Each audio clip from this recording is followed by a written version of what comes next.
The clinking of glasses should have sounded like celebration, but that night it felt like a warning bell. I sat at my parents' dining table, pretending to smile while my father raised his champagne flute high. "To Heather," he said proudly, his voice booming through the room. "Our brilliant daughter, smart, hardworking, and everything we could have hoped for." Everyone laughed and clapped. My sister leaned back in her chair with that smug little grin that always said, "You'll never catch up to me." Then came the line that sliced through the air like a knife. "Some kids make you proud," Dad chuckled, "and others just take up space." The room went quiet. No one laughed this time, not even Heather. My mother looked down, pretending to fix her napkin. Brian, Heather's boyfriend, shifted awkwardly in his seat. But I didn't move. I just stared at my father, his face red from pride and wine, and something inside me went still. For the first time, I didn't feel sad. I didn't even feel angry. I just knew.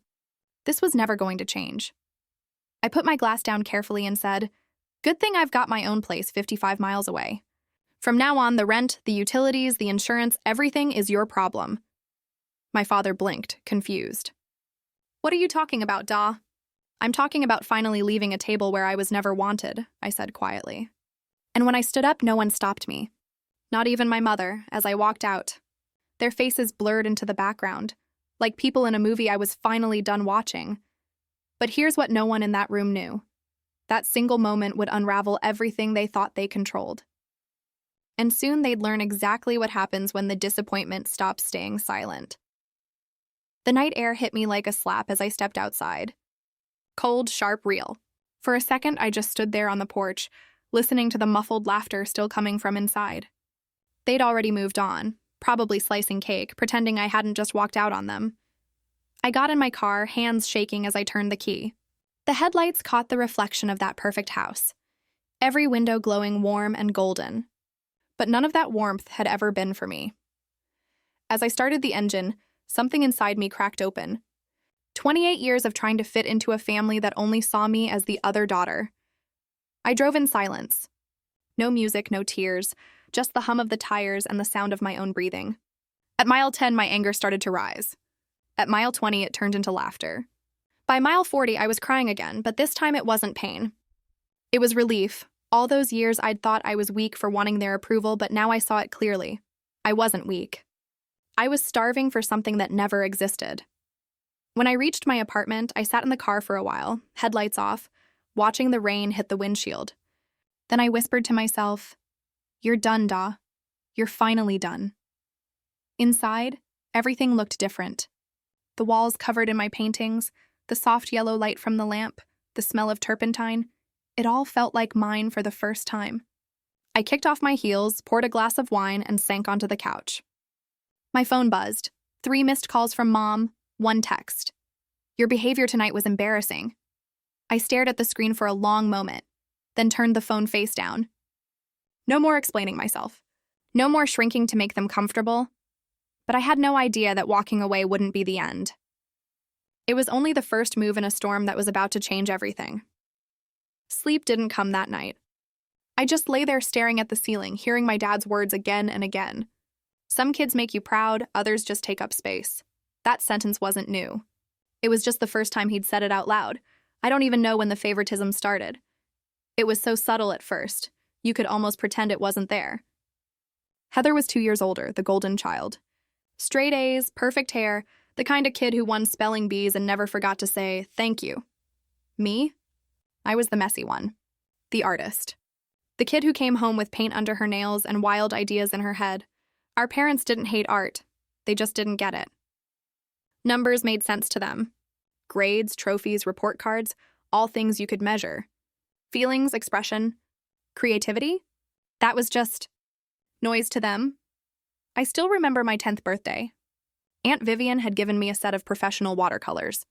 It was the first real gift that felt like me. I remember holding them like treasure, already imagining what I'd paint first. My mom smiled politely and said, "That's nice, honey, but don't forget your math homework after cake." A few months later, Heather won a spelling bee, and they took her to New York for the weekend. Broadway shows, shopping, the works. I got a slice of leftover cake and a maybe next time, Da. That's how it always went. Every time Heather succeeded, they celebrated. Every time I tried, they nodded and changed the subject. It wasn't hatred. It was invisibility. And that's worse sometimes, because it makes you wonder if you even exist. But back then, I still believed I could earn their love. I just didn't know how far I'd go to try. And the first time I tried to change myself for them, it almost broke me. By high school, I'd learned the rules. Heather's path got applause. Mine got silence. So I tried to walk her path. I joined the math team. Signed up for debate. Took advanced science classes I didn't care about. Every move felt like I was wearing someone else's skin. But I told myself if I just worked hard enough, if I got the grades, the trophies, the right kind of praise, they'd finally look at me the way they looked at her. It worked. For about a week. I remember bringing home a report card full of A's and one single B in chemistry. Dad scanned it, nodded once, and said, "Not bad, but you've got room for improvement." Then he turned to Heather and started asking about her upcoming debate tournament. I stood there, holding the paper like a kid showing a drawing no one wanted to see. That night, I cried into my pillow so quietly, even I could barely hear it. I wasn't just tired. I was empty.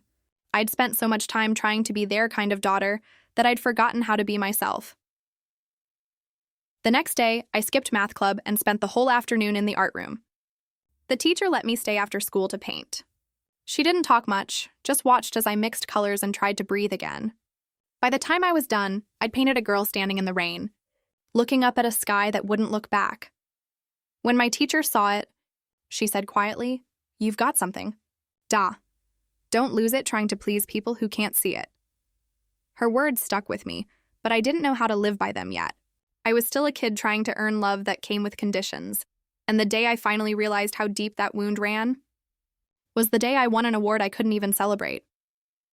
I was 14 when I won first place in a statewide art competition. It was a big deal, the kind of thing my teacher said could change everything. My painting, a piece about identity and belonging, was chosen to hang in the state capitol building. For the first time, I felt like maybe this was the moment they'd finally see me. My art teacher even called my parents herself. She told them it was a rare honor, that this could open doors for college scholarships later. That evening, I printed the letter, framed it neatly, and waited at the dinner table, heart pounding. Dad read it once, barely glanced up, and said, "That's nice. Did you finish your algebra homework?" Then he turned to Heather and asked how she was preparing for her debate competition. I just sat there, my food cold on the plate, my fingers tightening around the edge of that stupid letter. The silence between their words said it all. No matter what I did, I'd always be the daughter who painted pretty pictures, not the one who made them proud. When Heather got straight A's that same semester, they threw a dinner party. I remember standing in the corner of the room, holding a plate of food no one noticed I wasn't eating, watching everyone praise her. They used words like brilliant, driven, the future. No one asked me how I was doing. That night, I took my painting down from my bedroom wall. I shoved it into the back of my closet like it was something to be ashamed of. It wasn't just a painting anymore. It was proof of a love I'd never earn. But something inside me shifted that day. I didn't realize it then, but a seed had been planted. One that would grow into the kind of strength my parents never saw coming. Leaving for college felt like stepping into sunlight after years in a locked room. I got accepted into a state university with a strong art program. Not as fancy as Heather's private college, but it was mine. When I told my parents, Dad sighed like I'd just announced a bad investment. "Well," he said, "I suppose you have to follow your path, even if it's not the one we'd choose." Mom didn't even look up from Heather's law school brochure. "Just make sure it's affordable," she said. "Art degrees don't pay the bills." I smiled politely, but inside, something hardened. I was done begging for approval. College was a different world. My professors cared. My classmates spoke my language: colors, textures, emotion. For the first time, I didn't feel crazy for wanting more than numbers on a page. I worked late into the night painting until my hands cramped, my fingers stained with oil and charcoal. And I started winning small awards, scholarships. My work was displayed in student galleries. Each time, I'd send photos home, hoping, stupidly, that maybe this time they'd be proud. Their replies never changed. "That's nice, dear. Did you hear Heather made the dean's list again?" Every trip home for holidays reopened old wounds. I'd walk through that front door and instantly shrink, like my confidence didn't fit in their house. No matter how much I grew, they only saw the version of me they'd already decided I was. Still, I kept trying.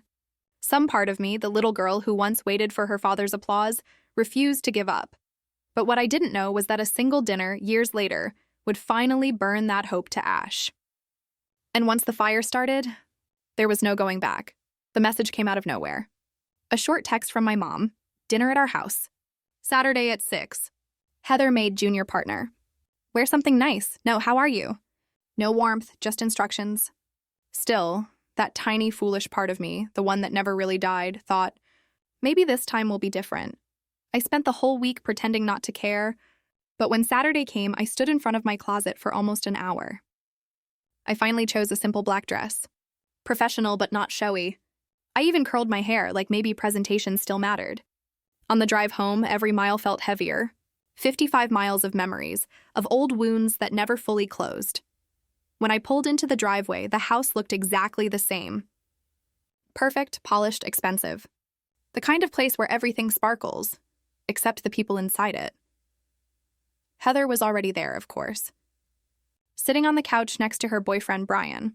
Both of them looked like a magazine ad for success. She gave me a polite nod. "You made it," she said flatly. Dad came out of his study, smiling wide for her. When he turned to me, the smile didn't quite reach his eyes.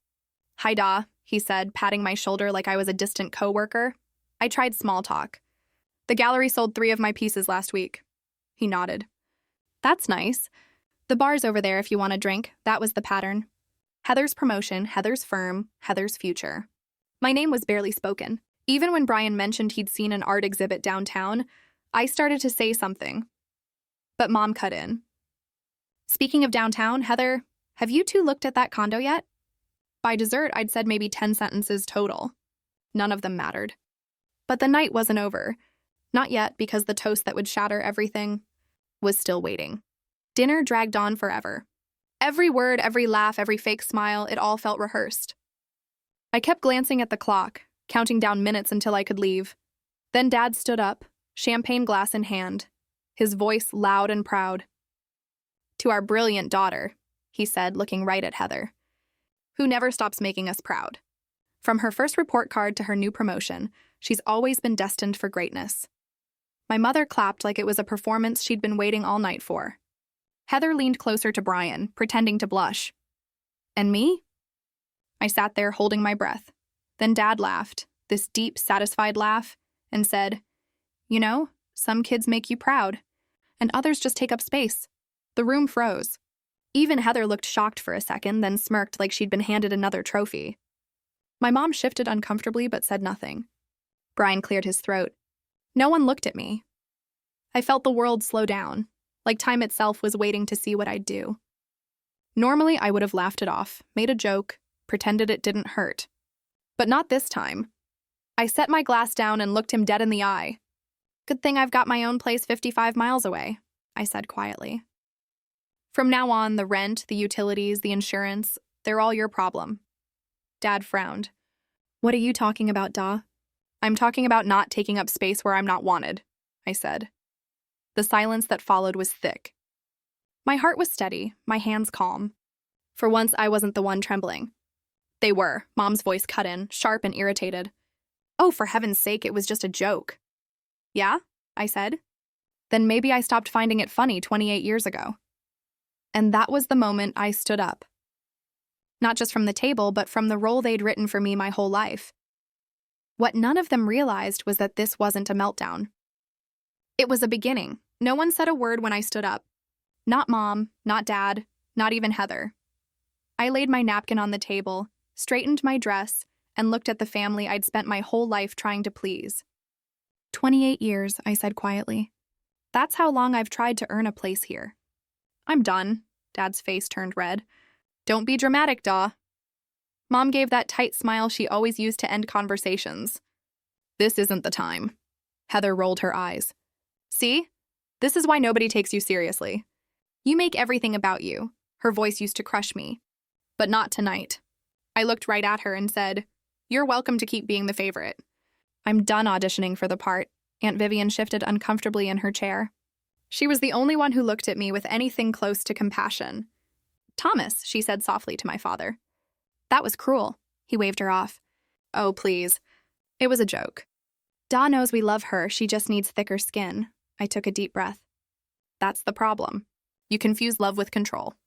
Then I picked up my purse. You can keep your love. I'm finally choosing peace. No one stopped me. The only sound was my heels clicking against the marble floor as I walked out. When the front door closed behind me, it was like the air changed. Lighter. Quieter. Real. I didn't cry. I didn't even shake. I just drove. The night sky stretched above me, endless and wide, and for the first time in my life, I felt like I belonged somewhere. Anywhere but there. But walking away from a family isn't the same as being free. Because they weren't done with me yet. When I got home that night, I didn't turn on any lights. I just dropped my keys, kicked off my heels, and sat on the couch in the dark. For the first time in years, the quiet didn't scare me. It felt clean. My phone buzzed nonstop. Calls from Mom, messages that started polite, then turned cold. Your behavior was inappropriate. You embarrassed us. Call when you've calmed down. I stared at the screen, then flipped it face down. I didn't need their version of reality anymore. The next morning, I woke up to sunlight filling the room. No shouting. No judgment. Just silence. I made coffee, sat by my window, and watched the world move without me having to prove anything. It was strange, this peace, like learning to breathe again after years underwater. Later that day, I called Zoe, my oldest friend. When I told her what happened, she gasped. You actually said it? To his face? Yeah, I said, laughing a little. And you know what? It felt easy. Like I'd been practicing for years. She didn't say I was crazy. She didn't tell me to fix it. She just said, I'm proud of you. That one sentence did more for me than anything my parents had ever said. But then, the guilt started creeping in. The voice in my head whispering that maybe I'd gone too far, that maybe family was supposed to forgive and forget. And just when I started to wonder if I'd made a mistake, my mother showed up at my door. The knock came on a quiet Sunday afternoon. I wasn't expecting anyone. When I looked through the peephole, my stomach dropped. It was my mother. For a second, I thought about pretending I wasn't home. But running away wasn't strength, it was fear. So I opened the door. Mom, I said flatly. She looked smaller somehow. Tired. May I come in? She asked, voice softer than usual. I hesitated, then stepped aside. Her eyes scanned my apartment, the exposed brick, the canvases leaning against the wall, the half-finished painting on the easel. So this is where you live, she said, her tone unreadable. Yeah, I replied. Would you like some tea? The silence while the kettle boiled was thick.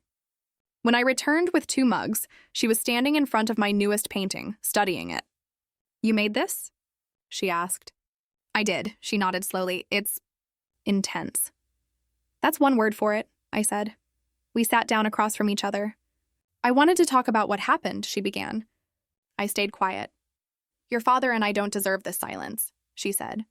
Families have disagreements, Da. Adults work through them. This isn't a disagreement, I said, keeping my voice calm. It's a lifetime of being treated like I don't matter. She sighed. You always take things too personally, I almost laughed. That old line again, like my feelings were some kind of flaw. See, that's exactly what I mean, I said. You dismiss everything I feel as drama instead of pain. She looked away, annoyed. We paid for your art degree. We helped with your apartment. What more do you want from us? I want you to see me, I said quietly. Not who you wish I was, just me. For a moment, she didn't speak. Then she said, Your father's been having heart issues. This whole situation isn't helping. There it was, the guilt trip. And this time, I didn't take the bait. I'm sorry to hear that, I said, but his health isn't my punishment to carry. Her eyes flickered, caught between anger and disbelief. She wasn't used to me standing my ground, but she was about to realize that the daughter she once controlled was gone. My mother's silence stretched between us, heavy and awkward. She looked around the room again, her eyes landing on a photo shelf near my desk, pictures of me with Zoe, my mentor, and my gallery team. You look happy in these, she said, like she couldn't quite believe it. I am, I told her. Happier than I've ever been. She frowned, then turned back to my painting. Tell me about this piece. For a second, I almost didn't trust it, her curiosity. But I did. I told her about the colors, the texture, what I was trying to express. She actually listened, asked questions, and for a fleeting moment I saw something new in her face. Respect, maybe. Or realization. You're talented, she said finally. I don't know much about art, but I can see that. It should have meant everything. But surprisingly, it didn't. Because I realized something right then. I didn't need her approval anymore. I smiled softly. Thank you. The silence that followed felt almost peaceful, until she said, Your father's birthday is next month. You should come home. Heather will be there. She and Brian just got engaged, and there it was again. Back to Heather. Back to their script. I shook my head. I'm not ready for that, Mom. She stood, her expression tightening. I thought you'd be more reasonable. Your father was right. You've always been difficult. The words stung less than I expected. I walked her to the door. Thank you for coming. Tell Dad I hope he's well. She paused in the doorway, her voice sharp. This isn't how family works, Da. You don't just walk away because your feelings get hurt. I'm not walking away, I said softly. I'm setting a boundary. The door's open when you're ready to meet me there. I closed the door gently behind her. And for the first time in my life, I didn't collapse after an argument. I stood taller, lighter. Because I wasn't fighting for their love anymore, I was fighting for myself. What I didn't know was that this moment of peace would be the beginning of everything that came next. My freedom, my success, and the quiet apology I never expected. Months passed. My career took off faster than I could have imagined. I was invited to show 3 pieces at a major exhibition called Emerging Voices. It felt surreal, standing in a bright, crowded gallery where people actually wanted to hear what I had to say. The night of the opening, my chosen family was there. Zoe, my mentor Elaine from the gallery, Aunt Vivian. They toasted to me with genuine joy. And for once, I didn't feel like an imposter. Then, halfway through the evening, I froze. At the entrance stood my father. Alone. He looked smaller, older. A man trying to fit inside a world that had moved on without him. He walked over slowly, hands in his pockets. Your mother couldn't come, he said. Board meeting at the school. Right, I replied. He looked around. This is impressive. I waited for the but. It didn't come. Would you like to see my work? I asked. He nodded. We stopped in front of my biggest piece, a layered painting called Reclamation. He studied it for a long time. I don't understand art, he finally said. Never have. He paused. But this has something. Power, maybe. My chest tightened. That was his version of a compliment. Thank you, Dad, I said quietly. The gallery owner passed by and told him, Your daughter's one of our most promising artists. 2 pieces already sold. Dad straightened slightly, pride flickering across his face. Real, unfiltered pride. Then he turned to me. That toast. What I said that night, he muttered. It was unfair. I swallowed hard. Yeah, it was. He nodded once. You've done well for yourself. I smiled, soft, steady, free. I know. When he left, he hesitated at the door. You look like you belong here, Da, he said. After he was gone, I stood there surrounded by the hum of voices, the glow of art, the life I'd built from nothing. And I realized that was all I'd ever wanted, not their approval, but my own peace. Weeks later, my mother came to one of my smaller shows. She didn't say much, but she hugged me before leaving, longer than she ever had before. Heather sent a short message too. Your work is beautiful. I'm proud of you. It wasn't a perfect family reunion, but it was a start. And as I stood in my studio months later, sunlight spilling across my canvases, I finally understood what healing really looked like. Not revenge, not distance, but becoming so whole that even the people who once couldn't see your worth finally do. Because that night, I didn't just reclaim my voice. I reclaimed me. And if you've ever been made to feel small in your own story, remember this. You don't need permission to take up space.